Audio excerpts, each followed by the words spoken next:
Assalamualaikum warahmatullahi wabarakatuh. Perkenalkan, nama saya Ananda Hidayah. Saya dari semester 7 kelas TRPL 7C.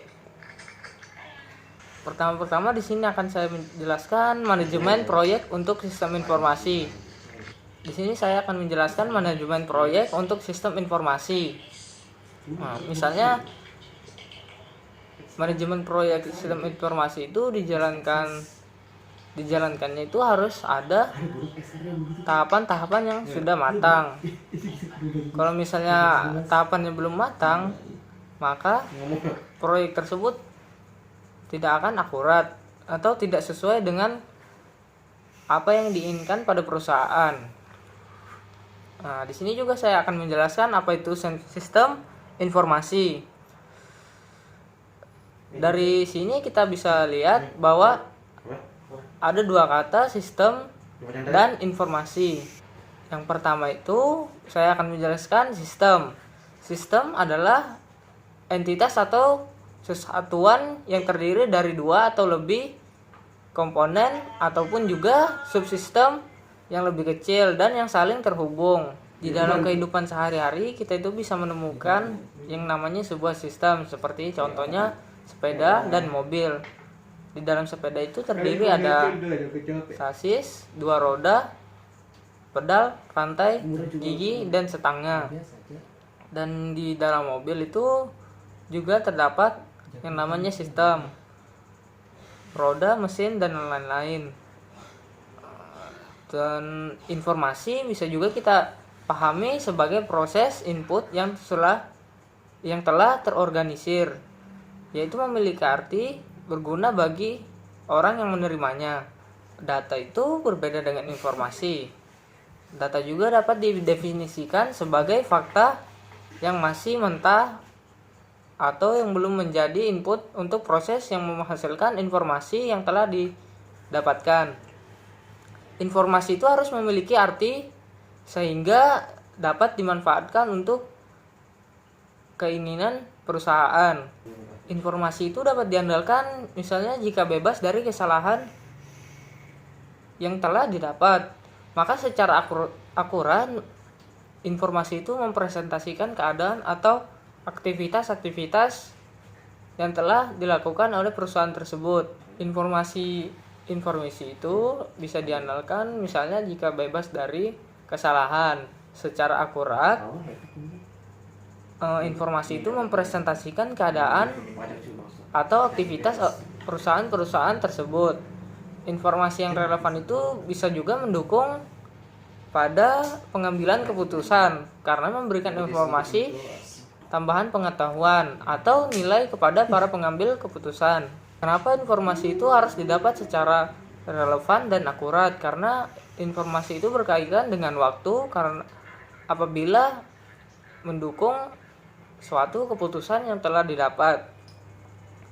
Informasi juga tidak boleh terlambat ataupun ketinggalan. Nah, di dalam perkembangan lebih lanjut, manfaat komputer itu bisa jadi lebih terasa kalau misalnya ada yang namanya bahasa pemrograman. Maka dengan bahasa pemrograman, pekerjaan itu bisa secara rutin diotomatisasi secara permanen dan disederhanakan juga. Maka di saat itu juga muncul yang namanya brandware, hardware, dan softwarenya. Brandware kemudian dibagi lagi berdasarkan pekerjaan yang dilakukan, yaitu sistem analis, programmer, dan komputer operator. Di sini juga saya akan menjelaskan sistem informasi dan software. Seperti yang sudah saya jelaskan juga tadi, perangkat lunak atau juga yang biasa disebut software itu adalah representasi dari sistem informasi. Software itu dibuat untuk mempermudah pengguna dan melihat informasi-informasi yang tercatat pada aktivitas di dalam perusahaan. Misalnya transaksi pembelian dan penjualan. Sini saya juga menjelaskan tentang siklus pengembangan software atau yang biasa disebut SDLC, Software Development Life Cycle. Ada banyak teori mengenai SDLC ini, tetapi yang menjadi sebutan biasanya adalah teori yang dapat ditemukan dalam buku Software Engineer karya C. Roger S. Pressman yang menggambarkan bagaimana proses pengembangan software sebagai mengikuti skema-skema air terjun atau yang populer disebut the waterfall model.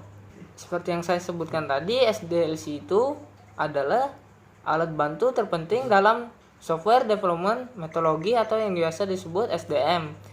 SDM makin berkembang sejak era itu 1960-an, terutama karena semakin banyak perusahaan besar yang beralih ke dunia komputerisasi dan masuklah kita ke dalam pemrograman.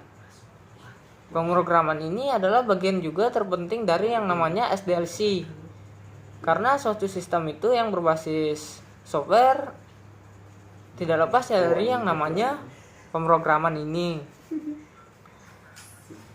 Bahkan juga ada proyek pengembangan sistem informasi bisa sangat banyak memerlukan yang namanya pemrograman atau sumber daya yang mempunyai keahlian dalam pemrograman ini. Lalu masuklah kita yang namanya database. Database ini salah satu hal penting yang harus dipertimbangkan untuk melakukan perencanaan awal sebelum dibentuknya sistem informasi. Kini database server telah berkembang sedemikian pesat sehingga mampu mengelola data dalam jumlah yang sangat besar dan juga punya banyak fasilitas seperti kemampuan data warehousing, data mining, OLAP, business intelligence application, dan sebagainya. Dan juga mendukung kompatibilitas produk-produk yang lama. Sekian dari saya, kurang lebihnya mohon maaf. Wassalamualaikum warahmatullahi wabarakatuh.